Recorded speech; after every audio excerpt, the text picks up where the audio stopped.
From the News Channel 5 Network, this is SportsLine.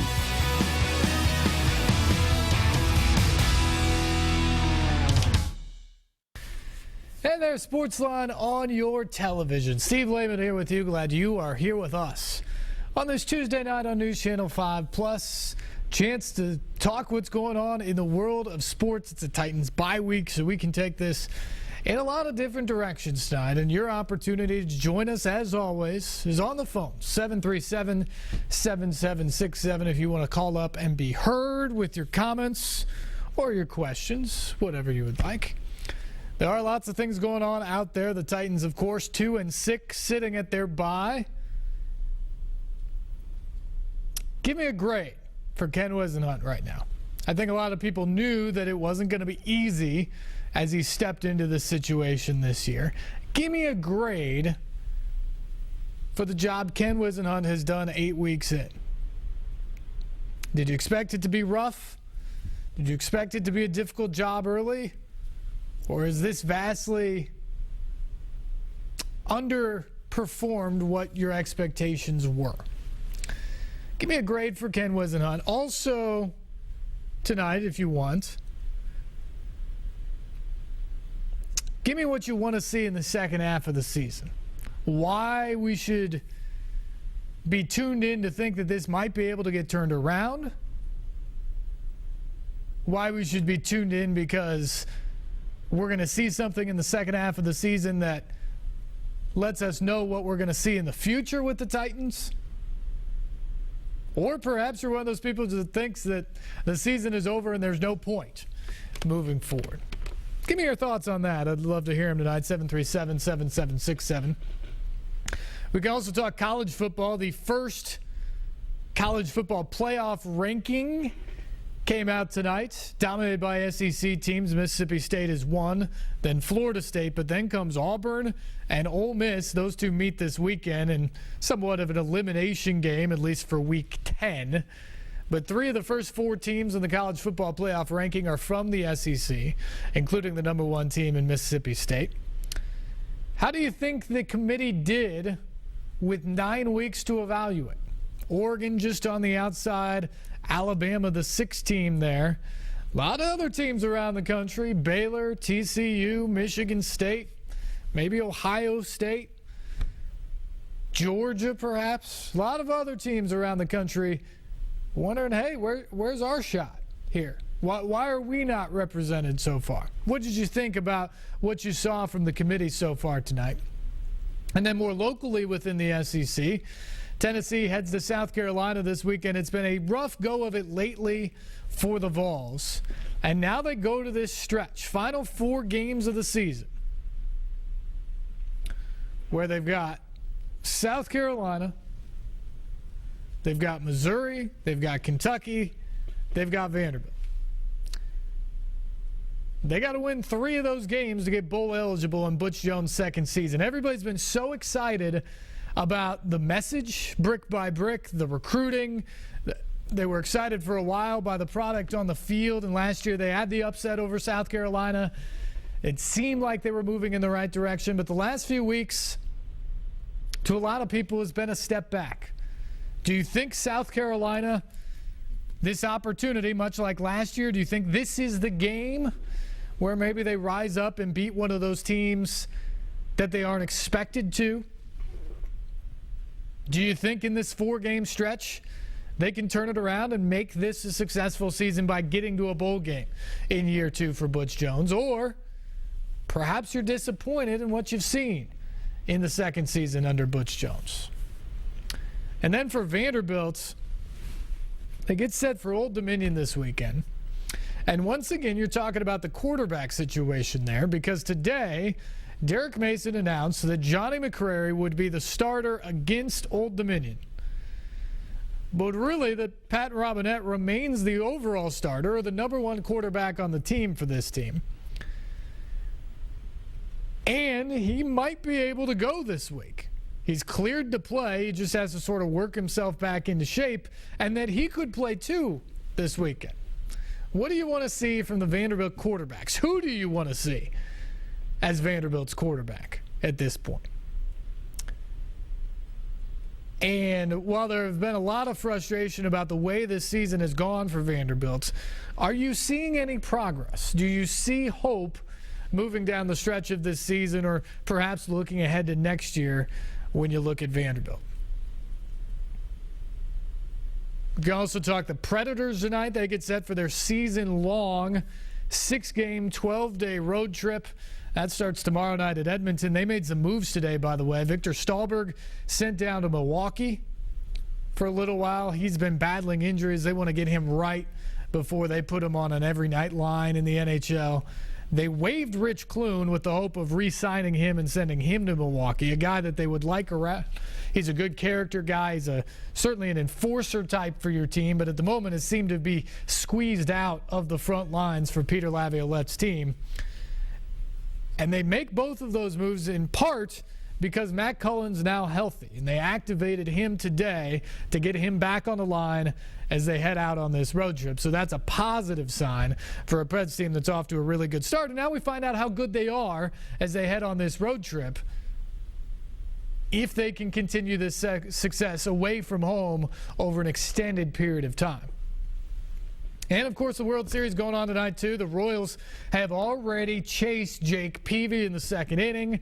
They're off to a 2-0 lead. Bases loaded there in that situation. The Royals trying to even this series up and force a Game 7 tomorrow.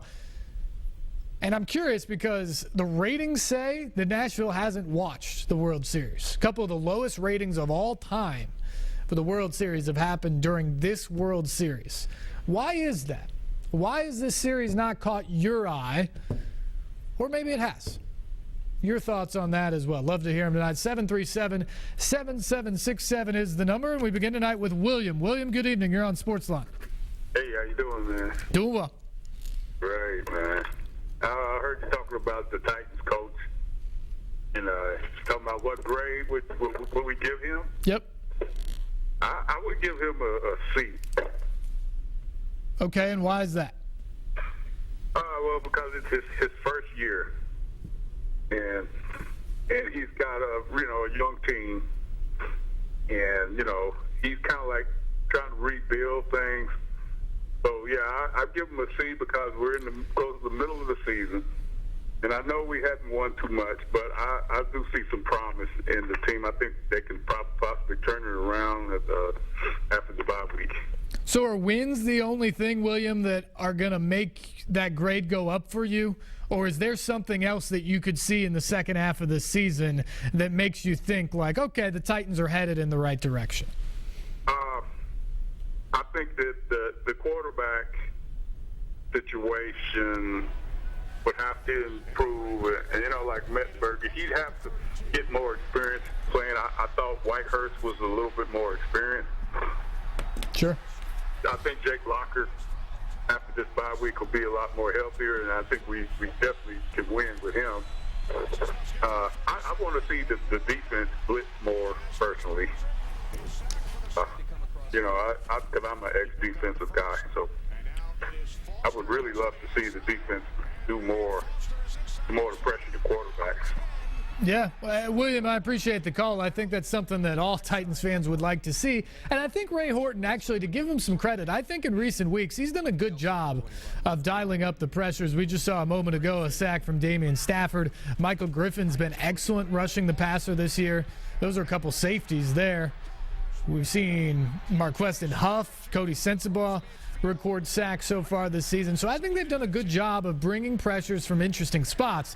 What they need to figure out a way to do, though, is to get some pressure from some of the traditional areas and not have to blitz all the time. I think when they're blitzing, they're getting pressure.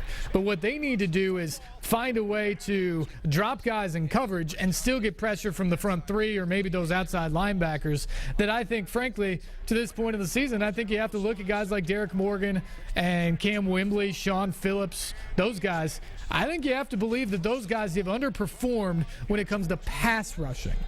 They've talked a lot about how Derek Morgan especially has been a good player for them so far this year. That's their assessment of what he's done. But certainly when it comes to sacks, when it comes to pressures on the quarterback, they haven't gotten much from that outside linebacker position, which normally is so important in a 3-4 defense. Let's go to Gene. Gene, good evening. You're on SportsLine. Hey, I'm concerned about the pass rush. I wish the defense would rush the passer a little more.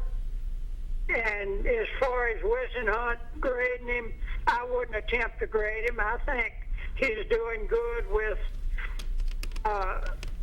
his relationship with the players, and I kind of like him. And I'm a LSU fan, so that makes me partial to Sack as quarterback. Sure. Now, why do you like Whisenhunt? What have you seen so far from him that makes you think he's the guy? Well, I don't know. I liked his attitude from the beginning, and he kind of greets his players when they come off the field, especially if they've accomplished something. And I don't know a whole lot about coaching, but I think if your players respect you, they play better for you. Yeah, I think that's definitely true. We appreciate the call, Gene. I think the Titans players do respect Ken Whisenhunt, and they believe in what he is doing right now. I think it's a difficult situation to come into a new team. I think it's a difficult situation to put a new offense and change the defense from a 4-3 to a 3-4. And I think you have to give Ken Whisenhunt credit. And some people may think he's full of it. He even kind of said that yesterday. But he's really stayed the course here. A lot has gone wrong at the beginning of this year. I mean, you talk about a lot of injuries. Your starting quarterback from the beginning of the year, Jake Locker, has missed all but 3 of the first 8 games. One of your defensive leaders in Bernard Pollard's out for the season. You've lost a couple tight ends to significant injuries. One of your starting running back from the beginning of the season, Sean Green's missed a couple of weeks. Your starting left tackle, which is one of the most important positions on the team, is out for the season. They've had significant injuries on this team. They have not had consistent quarterback play or even a consistent quarterback to trot out there each week. So a lot has gone against Ken Whisenhunt in his first year there. But there's also been a lot of really disappointing things if you're a Titans fan. He continues to say the same message, though. He continues to be steady over there at the facility and on game days that this isn't acceptable, but we believe in our plan. We believe in the guys here and how hard we're working, and it's going to turn around. And I think you have to give them a lot of credit for that, because when you talk to guys today as they get set to leave for their mandatory break over the bye week, you get the sense that they truly believe that there's 8 games left in this season and that they're 2-6 right now, but that the year is not over, that they can come back refreshed after this bye and get on a roll and make something happen for this season, that it's not too late. And I think there's a lot of fans out there, a lot of people in Nashville who believe it is, but at least in that facility for right now, Ken Whisenhunt has himself, his staff, his players believing that it's not too late and there's still plenty of season left. And that's a pretty big message from your head coach in year 1 as you try to win over that locker room. All right, we got to take a break, but much more from you guys on the way. 737-7767 is the number. Call us up. Your thoughts. The Titans, college football, World Series, Predators, whatever you want. It's your turn to get in on the action tonight. Stay tuned. You're watching SportsLine here on News Channel 5+.